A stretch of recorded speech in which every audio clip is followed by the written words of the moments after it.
Magandang araw mga kasaulo! Kumusta po kayo?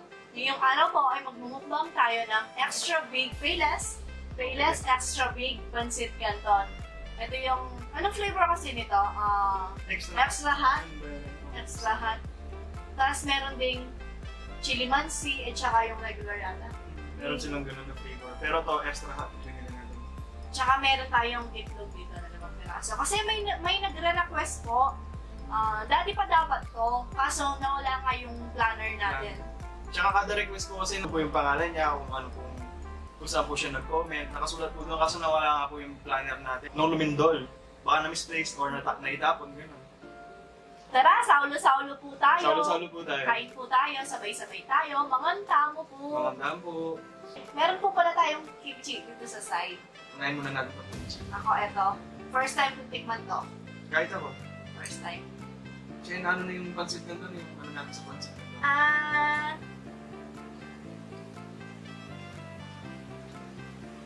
Meron po akong ditong maliit dito. Sa mga nagtatanong po, binibili lang po namin to. Hindi po namin siya ginagawa. Binibili po namin sa may tapat po ng 7-Eleven sa may Porac po. Sa may nagtitinda ng mami. Not ganyan. Sarap.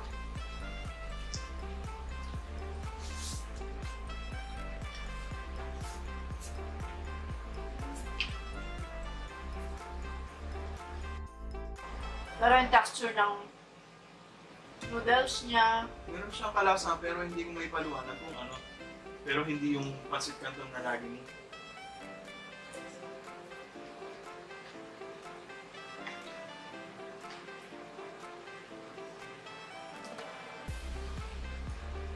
Labot yung noodles niya. Susulitin yung carbs days.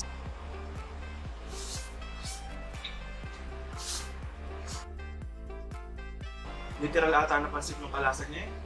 No? Yung pansit talaga yata. Hindi may paliwanag eh. Yung pansit niya ni Betty. Manakain po nito baka may ano nyo po kung ano yung lasa niya, kung may alin tulad nyo siya sa ibang lasa. May katulad siya na lasa pero hindi po may paliwanag kung ano. So, uy! Sarap! Sarap! Luto. Mas gusto ko yung pula ng itlog kaysa sa puti. Ikaw ba, Sam? Puti. Puti yung gusto mo, mas gusto mo. Pero okay ng mga anak mo, no? Anak mo nga sila, no? Hindi sila kumakain ng pula eh. Pero ito yung makain ng pula nila.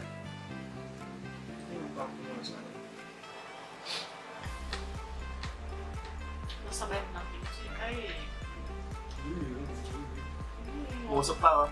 Dito may usok. Yan din na nakakapanginig ng laman yan. Yung samyang talaga eh. Alam niyo po ba, pagkatapos nun ako hindi nervous sa kanya kasi sobrang, totoo po, parang namaga yung mukha niya sa sobrang anghang niya. Tsaka yung ilong niya, yung bibig na, yung mata niya, parang umiyak siya, ganon. May nag-comment na ano daw na may logic daw yun, yung times niya. Pero hindi ko maintindihan. Dahil doon, pag isa daw, 2 times. Pag dalawa, 4 times, gano'n. Gano'n po yung pagkaano niya. Pero di ko sigurado.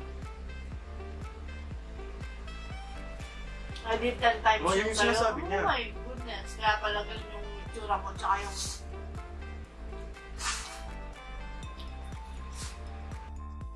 Sarap ng kimchi yung na-freezer kasi siya. Pulang-pula oh.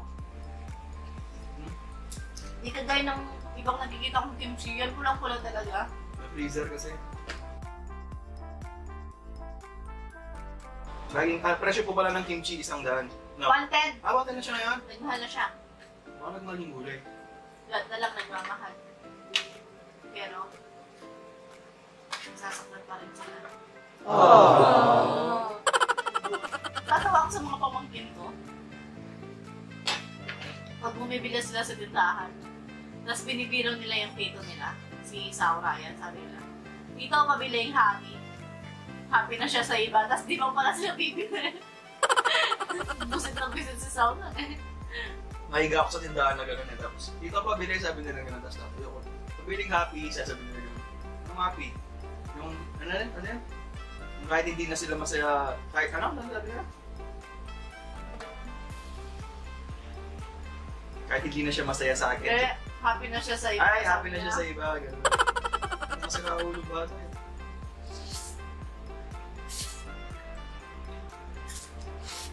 Mga bata ngayon, daming alam, no? Nakakaganti sila sa akin kasi nung sila yung nagtitinda, niloloko ko din sila. Kaso mga bata pa sila nun. Bakit mo wala? Nabasag yung pula niya.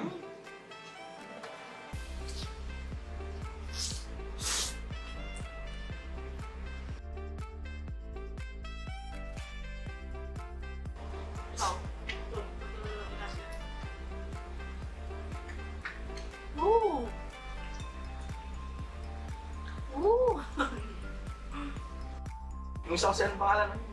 Yung payat na, ano? Hindi, yung babae. Makain din ng samyang, pero yung Star Wars yung gamit ng chopstick. Neo Peggy. Si Neo. Peggy Neo? Oo, si Peggy Neo. Running din nun, no? Yung nakakaingit. Ang lakas niya kumain. Tapos walang reaction? Tapos wala pa reaction. Parang ganito lang yung kinakain niya. Yung busog na siya pero nakakatawa pa siya na. May nakakomment na niya ako sa namin. Yung nga pinag-usapan namin si Peggy. Pinapanood po namin siya, si Neo Peggy. Pinakita ko lang kayo sabi niya, nakakaingit naman yan. Nung pinakita ko sa kanya yung first time, pinakita ko sa kanya, nakakaingit naman yan, sabi niya. Dami niyang kinakain, tapos di siya nataba.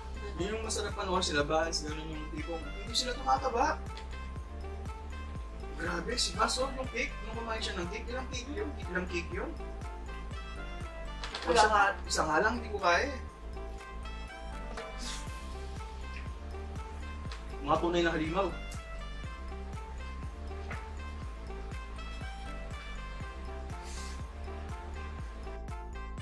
Pero masarap siya. Parang yung ano lang, tira-tira lang. No? Pag pupunta na ako doon, alam na nila yung bibilin ko eh. Pero masarap nga po siya. So may tapat ng 7-Eleven sa Mikura. Meron po akong masarap na Mount Angel dito.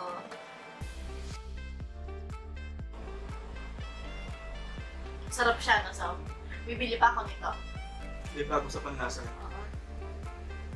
Siya yung wala siyang lasang kerosene ganun.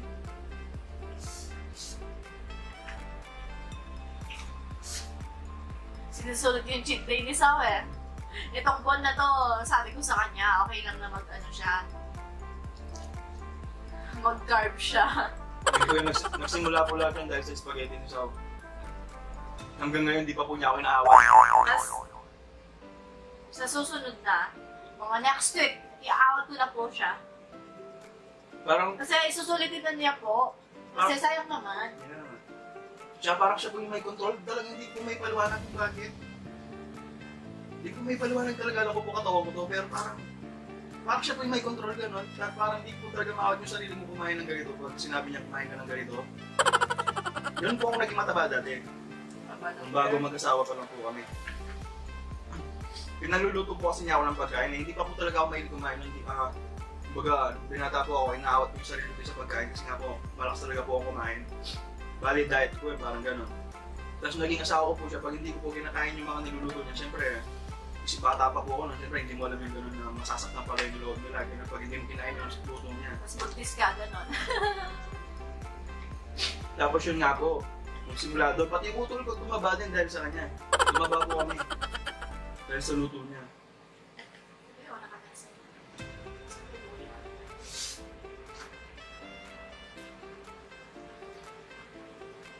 Kaya sobrang sayo po kasi yung nga po, napag-asawa ko na magaling magluto po, masarap magluto. Sabi nila pag tumaba yung asawa ko sa'yo, masarap ka daw magmahal. Aww. Paraw tayo tumaba sa t-shirt po ni Sauto. Okay. Sabay.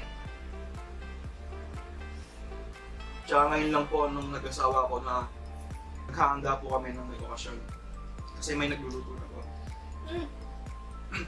Magkukwento po ako sa inyo.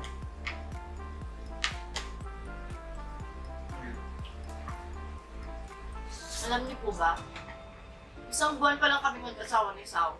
Nung di ba November tayo? Nag-asawa. Tapos December 25, 24. Di ba po ano yun? Ano bang tawag doon? Noche Buena? Noche Buena, yung December 24 ng 12. Tapos, nakikinig lang kami sa sa mga putok ng mga Hindi, Pasko ba yan, New Year? Pasko! Ang Pasko tsaka New Year po, hindi po kami nag-aanda talaga kasi wala pong marunong magluto sa amin. Tapos, sabi ko na, iba naman to, ba't ang boring naman? Sabi ko, pero magkasama po kami ni Sao. Importante naman yung magkasama ko. Tapos, naglilihi ako na, hindi pa ako makapagluto masyado doon. Pero kung nataon lang na hindi ako naglilihi nun, kahit lang, magluluto po ako. Kami po yung yung bahay lang namin yung tahimik, yung nakapatay yung ilaw. Dati Dati po, nung hindi pa po siya naging asawa. Nung naging asawa po siya, yun, lagi na kami naghahanda. Kasi may marunong na po magluto sa amin eh. Yun, di ba? At least may nagluluto na. Tapos tumaba na lahat-lahat. Salamat po talaga ako sa Diyos. Nabinigay po niya yung asawa sa akin. Kasi hindi po talaga gaano marunong magluto yung namin ko. Hindi, natuto na si Ma. Natutunan po kasi lagi na nagluluto. Tsaka sobrang alat po ng tinta niya. Ang tawag doon? Dati. Yung po niya, hindi lang siguro parang kulang po sa Sabi niya, para sa kanya wala pong lasa. Pero para sa amin, magkakasagay na kami sa bato. Yung ganun po, sobrang alat po ng luto niya.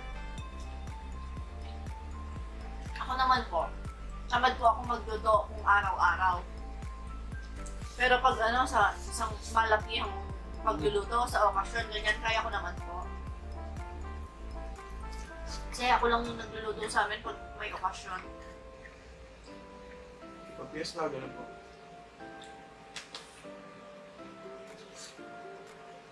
Dahil po talaga namin kasi yung mga marunong magluto.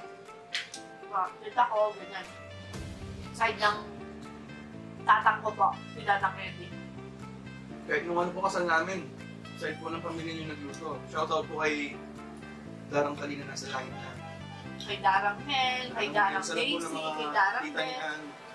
Sila lang po nagtulong-tulong, pati po kapatid ni Sao. Tsaka kay Ate Malu. Kay Ate Titay. Sila po yung tulong-tulong pag may okasyon po talaga. Sila po ng nila kami nila. Yung kahit hindi mo po sila iimbitahin o utusan, kusa po silang magugas sa pinggan, gano'n. Tulong-tulong po sa pamilya namin. Sa side po kasi namin hindi gano'n. Dahil nga po hindi po sila marunong magluto. Hindi sila mahilig magluto. Yung itlog mo, Sao. Sa akin ba ito? Dalawa lang yung sa akin, tatlo lang sa'yo. Sabi na. Ano pa yung sa'yo? Ito na lang. Yun na lang? Sa akin na to? Pasok na naman. One basic mess.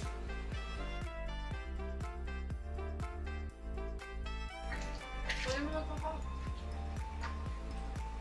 Akin na to?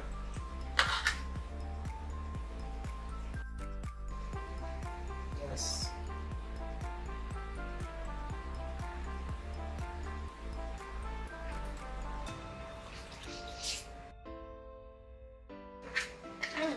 Shoutout nga pala kay Gian Bondan. Yung batang nakita namin sa Jumbo General nung ginawa natin yung challenge na front of me, ganon.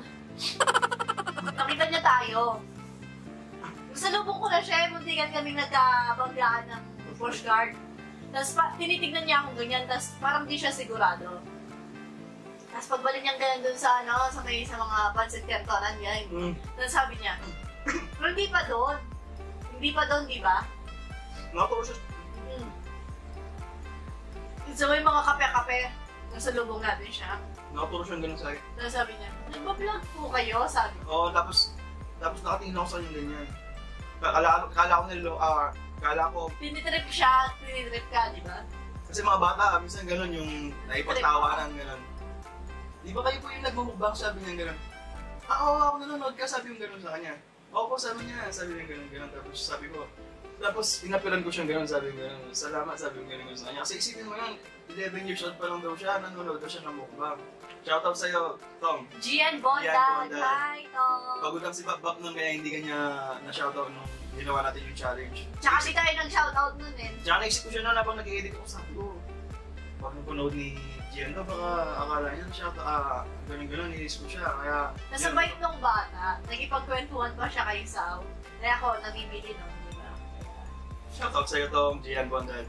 Tsaka shoutout din kay Erwin Dizon at kay Diane Dizon, Colleen Chris Gustilo, Julie Ann Malig, Lane Ver Ann Marie Castro. Shoutout kay Mark Tungon na taga Guanson. Yung nag-comment na lagi daw siyang sumasakay dun sa jeep natin. Shoutout din kay Michael Sarmiento at sa nanay at tatay niyang kay Annalisa at Pogi Sarmiento. Shoutout din kay Caitlin Estrella, Alfred V Vlogs, Ciara Generalo, Oliver Painor, Kim Denise, Marnie Palena, at kay Carmela Junice Lumarda, at kay Niel Tabada. Ayan. Shoutout po sa inyong lahat. Maraming salamat po sa inyo po. Ayan. Isang busog na araw na naman ang natapos. At dito na nga nagtatapos ang ating Payless Extra Big Mukbang. Hanggang sa susunod. Paalam! Maraming salamat po!